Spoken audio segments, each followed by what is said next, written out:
Good morning students. Today our topic is properties of multiplication of decimal numbers. Decimal numbers की multiplication की properties करेंगे आज हम. Our first property is if two decimal numbers are multiplied in either order, the product remains the same. अगर हम two decimal numbers को multiply करेंगे either order में तो हमारा आंसर क्या रहेगा? सेम रहेगा. इसका एक एग्जाम्पल करेंगे हम. जैसे 1.2 यहाँ एग्जाम्पल कर लेते हैं. फर्स्ट प्रॉपर्टी के लिए कर रहे हैं कि 1.2 को अगर हम मल्टीप्लाई करते हैं 3.8 से, so here our answer is 4.56. ये आंसर आता है. और अगर हम इनका ऑर्डर चेंज कर दें, जहाँ टू नंबर्स को हमने मल्टीप्लाई किया है 1.2 एंड 3.8, इनका अगर हम ऑर्डर चेंज कर दें, यानी कि 3.8 को अगर हम 1.2 से मल्टीप्लाई करेंगे तो भी हमारा आंसर क्या रहेगा? सेम रहेगा. The product remains the same. Product remains the same. Product means two numbers को मल्टीप्लाई करके जो आंसर आएगा दैट इज़ प्रोडक्ट. देखिए प्रोडक्ट सेम है. इट मीन्स जब हम टू डेसिमल नंबर को मल्टीप्लाई करेंगे आइदर ऑर्डर में, उनके ऑर्डर को चेंज कर देंगे, हमारे आंसर में कोई भी चेंजेस नहीं आएंगे. ये सेम प्रॉपर्टीज़ हमारे होल नंबर्स पर भी फॉलो होती है, जैसे अप्लाई होती है. तो जैसे हमने होल नंबर्स की प्रॉपर्टीज़ में किया था कि 2 को 3 से मल्टीप्लाई करें तो 2 3s are 6, एंड अगर 3 को 2 से करें तो उनका हम ऑर्डर को चेंज कर दें, 3 को 2 से करें तो 3 2s are भी क्या होगा? 6 होगा. 2 3s are भी 6 एंड 3 2s are 6. तो इनके ऑर्डर को चेंज करते तो भी हमारे आंसर में कोई चेंजेस नहीं आते. जिस तरह से होल नंबर्स में नहीं आते वैसे ही डेसिमल नंबर्स में भी कोई चेंजेस नहीं आते. अब हम नेक्स्ट प्रॉपर्टी करेंगे, प्रॉपर्टी 2. सेकंड प्रॉपर्टी है product of a decimal number and 1. किसी भी डेसिमल नंबर को अगर हम 1 से मल्टीप्लाई करेंगे इज आंसर जो होगा आंसर होगा product of a decimal number and 1 is the number itself. अगर हम किसी भी डेसिमल नंबर और 1 को मल्टीप्लाई करेंगे, जो प्रोडक्ट होगी, जो आंसर होगा वो क्या होगा? Number itself. जो डेसिमल नंबर होगा वही आंसर होगा. इसका एग्जांपल हम लेंगे, जैसे कि 3.29 को अगर हम 1 से मल्टीप्लाई करेंगे तो हमारा आंसर क्या आएगा? डेसिमल नंबर खुद ही आ जाएगा 3.29. ये भी होल नंबर्स पर भी फॉलो होती है. जैसे 5 1 इज़ 5. किसी भी नंबर को अगर हम होल नंबर्स में भी अगर 1 से मल्टीप्लाई करते हैं तो भी हमारा आंसर क्या आता है? सेम नंबर आता है. तो यहाँ पर भी डेसिमल नंबर को अगर 1 से मल्टीप्लाई करेंगे तो हमारा आंसर सेम डेसिमल नंबर ही आएगा. अब हम नेक्स्ट प्रॉपर्टी 3 करेंगे. Product of a decimal number and 0 is always 0. Decimal number और 0 की जो प्रोडक्ट होगी, यानी कि जो आंसर आएगा उनको मल्टीप्लाई करके, वो क्या होगा? 0. क्योंकि 0 को किसी भी नंबर से मल्टीप्लाई करेंगे, चाहे वो होल नंबर हो चाहे वो डेसिमल नंबर हो, 0 किसी के भी साथ मल्टीप्लाई होगा then product becomes 0. For example यहाँ पर हम ले लेते हैं 2.4 को अगर हम 0 से मल्टीप्लाई करेंगे so here our answer is 0. अगर ये होल नंबर होता, होल नंबर पर भी सेम जो है प्रॉपर्टी अप्लाई होती, 24 0 इज़ 0. तो डेसिमल नंबर को अगर हम 0 से मल्टीप्लाई करेंगे आवर आंसर इज़ 0. तो इन्हीं प्रॉपर्टी पर बेस्ड हमारी नेक्स्ट वर्कशीट है, वर्कशीट 4. अब हम वो करेंगे जिसे हमने पहले स्किप कर दिया था, बीच में से छोड़ दिया था. आज हम वर्कशीट 4 करेंगे.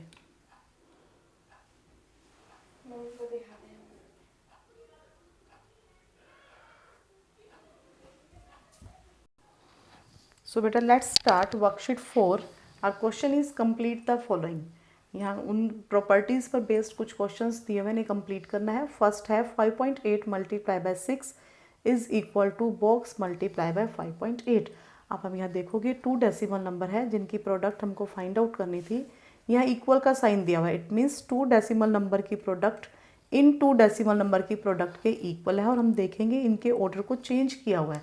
यहाँ 5.8 पहले लिखा हुआ है, यहाँ बाद में, यहाँ 6 बाद में लिखा हुआ, तो पहले क्या आ जाएगा? यहाँ पर 6. नेक्स्ट है B part 0.8 multiply by 0. Decimal number को 0 से मल्टीप्लाई करेंगे देन आवर आंसर इज 0. ये हमारी थर्ड प्रॉपर्टी पर बेस्ड है ये क्वेश्चन. तो यहाँ पे हमारा क्या आंसर आ जाएगा? 0.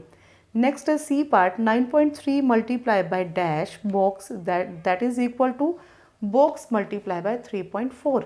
अब क्योंकि यहाँ पर इक्वल का साइन है, इट मीन्स जो डेसिमल नंबर की यहाँ प्रोडक्ट फाइंड आउट की हुई है वही डेसिमल नंबर की प्रोडक्ट यहाँ पर भी होगी, तभी ये सेम है। तो हम यहाँ देखेंगे, यहाँ फर्स्ट नंबर पर 9.3 है और सेकंड नंबर पर हमें ब्लैंक स्पेस दिया हुआ है। यहाँ सेकंड नंबर पर 3.4 है, तो हम क्या करेंगे, क्योंकि दोनों साइड सेम है तो यहाँ पे क्या राइट कर देंगे 3.4 और यहाँ पे क्या राइट कर देंगे 9.3। क्लियर। नेक्स्ट है डी पार्ट। डी पार्ट में दिया हुआ है 13.26 को हम किससे मल्टीप्लाई करें कि आंसर 13.26 आ जाए।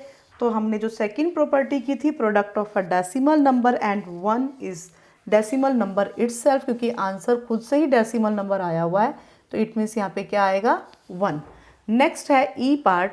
Box multiply by 15.6 is equal to 15.6, क्योंकि डेसिमल नंबर ही आंसर आया हुआ है, इट मीन्स 15.6 को किससे मल्टीप्लाई किया गया यहाँ पर 1 से। गुड। तो जैसे यहाँ पर हमारा 1 आंसर आया था, डी पार्ट की तरह ही हमारा सेम पार्ट ई है। नेक्स्ट है F part. Box multiply by 1 is equal to 4.7। किसी भी डेसिमल नंबर को अगर हम 1 से मल्टीप्लाई करेंगे then answer is decimal number. तो इट मीन्स ये डेसिमल नंबर ही यहाँ आंसर बन के आया क्योंकि 1 से मल्टीप्लाई किया है, तो इट मीन्स यहाँ पे डेसिमल नंबर क्या आएगा 4.7। नेक्स्ट है G part. Box multiply by 1.8 that is equal to 15.5 multiply by box. अब क्योंकि यहाँ पे इक्वल का साइन है, इट मीन्स जो डेसिमल नंबर की यहाँ प्रोडक्ट फाइंड आउट करनी है वही हमने यहाँ पर भी फाइंड आउट करनी है। तो इट मीन्स यहाँ पर क्या आ जाएगा 15.5 फर्स्ट बॉक्स में और उस साइड पे यहाँ पे क्या आ जाएगा 1.8। क्लियर। नेक्स्ट है एच पार्ट।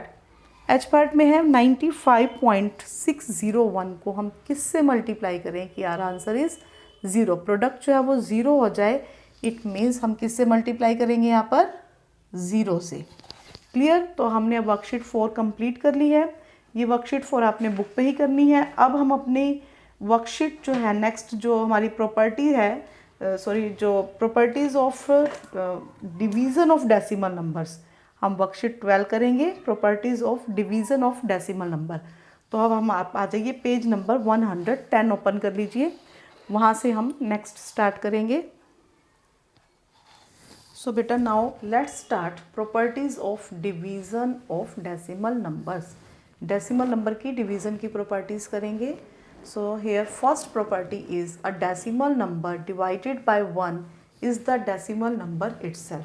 किसी भी डेसिमल नंबर को अगर हम 1 से डिवाइड करेंगे तो आंसर क्या आएगा सेम डेसिमल नंबर आएगा। फॉर एग्जांपल यहाँ हम ले लेते हैं 4.8 को अगर हम 1 से डिवाइड करें तो हमारा आंसर क्या आएगा सेम यही डेसिमल नंबर आएगा 4.8।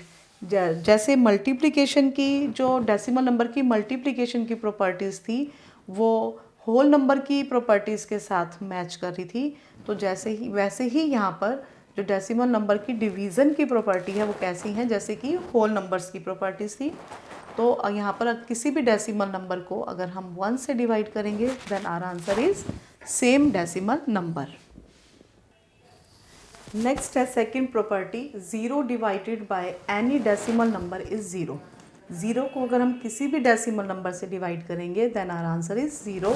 For example 0 divided by 4.1 then our answer is 0। 0 को किसी भी डेसिमल नंबर से डिवाइड कर लो 0 डिवाइडेड बाय 0.952 तो भी हमारा आंसर क्या आएगा 0। तो 0 को किसी भी डेसिमल नंबर से डिवाइड करेंगे then our answer is 0। Next third property है a decimal number divided by itself is 1। अगर डेसिमल नंबर को सेम डेसिमल नंबर से डिवाइड किया जाएगा तो आंसर क्या रहेगा 1 आएगा। जैसे कि 0.3 को अगर हम डिवाइड करते हैं 0.3 से then our answer is 1। Same decimal number को सेम डेसिमल नंबर से डिवाइड करेंगे तो हमारा आंसर क्या आएगा 1। तो इन्हीं प्रॉपर्टीज़ पर बेस्ड जो हमारी नेक्स्ट वर्कशीट 12 है, अब हम नेक्स्ट वर्कशीट 12 करेंगे जिसमें जिसमें हमें क्या मिलेगा properties of division of decimal numbers. Decimal numbers की डिवीज़न की प्रॉपर्टी पर बेस्ड ही क्वेश्चन होंगे। तो अब हम वर्कशीट 12 करेंगे। सो बेटा now let's start worksheet 12। Question 1 is fill in the boxes. जो यहाँ बॉक्सेस दिए हुए हैं इनमें हमने फिल करना है। So here A part is 9.85 divided by 1 is equal to box. It means यहाँ पर किसी भी डेसिमल नंबर को अगर हम 1 से डिवाइड करेंगे then answer is decimal number itself. जो डेसिमल नंबर होगा वही हमारा आंसर आ जाएगा. इट मीन्स यहाँ पे क्या आंसर आएगा 9.85. यही का यही डेसिमल नंबर हमारा आंसर आ जाएगा. नेक्स्ट है B part. Box divided by 0.3 is equal to 1. Answer हमारा कब 1 आएगा जब एक डेसिमल नंबर को सेम डेसिमल नंबर से डिवाइड करेंगे तो हमारा आंसर क्या आएगा 1. It means 0.3 is divided by 0.3. So here our answer is 1. Next है सी पार्ट. 0.4 को 0.4 से डिवाइड कर रहे हैं. सेम डेसिमल नंबर को सेम डेसिमल नंबर से डिवाइड कर रहे हैं तो हमारा आंसर क्या आएगा सेम बी पार्ट की तरह है. तो यहाँ पे हमारा आंसर क्या आ जाएगा 1. नेक्स्ट है डी पार्ट. यहाँ पर हमने किस नंबर को 5.1 से डिवाइड किया है कि हमारा आंसर क्या आ जाएगा 0. इट मीन्स 0 को किसी भी डेसिमल नंबर से डिवाइड करेंगे तो हमारा आंसर आएगा 0. यहाँ पर सेकंड प्रॉपर्टी यूज़ की गई है तो इट मीन्स यहाँ पे हम क्या लिखेंगे 0. 0 divided by 5.1 then answer is 0. Next है ई पार्ट. यहाँ पे 0 को 19.1 से डिवाइड किया गया है तो 0 को किसी भी डेसिमल नंबर से डिवाइड करेंगे तो हमारा आंसर यहाँ पर भी क्या आएगा 0. नेक्स्ट है 10.506 को हम किस नंबर से डिवाइड करें कि यार आंसर इज़ 1. तो यहाँ पर हम क्या करेंगे सेम, अगर क्योंकि यहाँ पे आंसर 1 आया हुआ it means same decimal number को सेम डेसिमल नंबर से ही डिवाइड किया गया. यानी कि यहाँ पर क्या आ जाएगा 10.506 डेसिमल नंबर को सेम ही डेसिमल नंबर से डिवाइड किया गया है. नेक्स्ट है जी पार्ट कि यहाँ पर किस नंबर को 1 से डिवाइड करें कि आंसर जो है 16.032 आ जाए. इट मीन्स किसी भी डेसिमल नंबर को अगर हम 1 से डिवाइड करते हैं तो आंसर सेम डेसिमल नंबर आएगा. तो यहाँ पे क्या आएगा 16.032. तो यहाँ पे फर्स्ट प्रॉपर्टी यूज़ की गई है. नेक्स्ट है एच पार्ट. यहाँ पर देखेंगे आप आंसर 0 है तो इट मीन्स 0 को हमने 1.32 से डिवाइड किया है तभी हमारा आंसर क्या आया 0. तो बेटा अब हमने वर्कशीट 12 भी कंप्लीट कर ली है. तो आज हमने वर्कशीट 4 जो हमने पीछे छोड़ दी थी वो भी कर ली और वर्कशीट 12. तो आपने ये दोनों वर्कशीट्स अपनी जो है बुक में कंप्लीट करनी है. बुक में आप पेंसिल से राइट करोगे, बुक में दोनों वर्कशीट्स कंप्लीट करोगे. आपका आज का यही होमवर्क है. ओके बेटा, थैंक यू.